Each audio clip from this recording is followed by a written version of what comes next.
So we're going to review a little bit about what we already learned in terms of triangle congruence. We're going to learn a few more new things. So far, congruence criteria, which we can use to prove two triangles congruent, includes side, side, side, side, angle, and angle, side, angle. Remember that in both these two, side, and angle, side, angle, the one in the middle, the angle here and the side here, have to be included angles or sides. They have to be between the other two sides or the other two angles. For example, we learned that in a triangle like this, where we have a side, and an angle congruent to another side, and angle, that in this case, the angle is not included between the two sides. So this is not side, angle, side. In order to be side, angle, side, the angle would have to be here. It would have to be right next to both of the sides. This is side, angle. And this is side, angle. So that is not congruent. The line through it means not congruent. So remember the difference between side, angle, side and side, angle. We did point out, though, that there's another, at least one other congruence criteria for general triangles, which is angle, side. So angle, side will prove congruence. So for example, if we have two triangles, and we have an angle and another angle that's congruent, and either of these two sides, because if it was this side congruent, we'd have angle, side, angle, right? We wouldn't need a new congruence criteria. But if, let's say, it was this side that was congruent, and we had another triangle here where we also had angle, side, like that,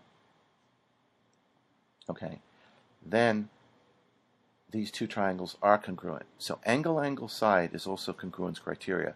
And remember the reason why. Because we know in a triangle, if we have two pairs of angles congruent, if this angle is congruent to this one, and so are these two, then automatically the third angle is congruent to the third angle in the other triangle, and that gives us angle, side, angle, right? Angle, side, angle. So because of that reason, angle, side is also congruence criteria. So we've got this, and this as congruence criteria for general triangles. There is one other important congruence criteria that we haven't discussed yet, but that only works for right triangles. Okay, so for right triangles, triangles that have a right angle, we have one other congruence criteria that we call hypotenuse leg, which means that if we have two right triangles, this one right triangle, let this be another right triangle, and we know that, of course, they both have a right angle. If they both have the hypotenuse congruent and one of the legs congruent, such as this, then the triangles are congruent. Well, I imagine the first thing you're going to wonder is, well, isn't this side, angle? You just said side, angle is not a congruence criteria, right? This is side, angle. This is side, angle. This angle is not included between the two sides. So why is this a congruence criteria? Well, it turns out that in right triangles, and right triangles only, side, angle does work, but we call it hypotenuse leg, sometimes abbreviated HL. So there's a reason why it works with right triangles. Okay, and that's because of the Pythagorean theorem. The Pythagorean theorem, if you remember, says a squared plus b squared equals c squared.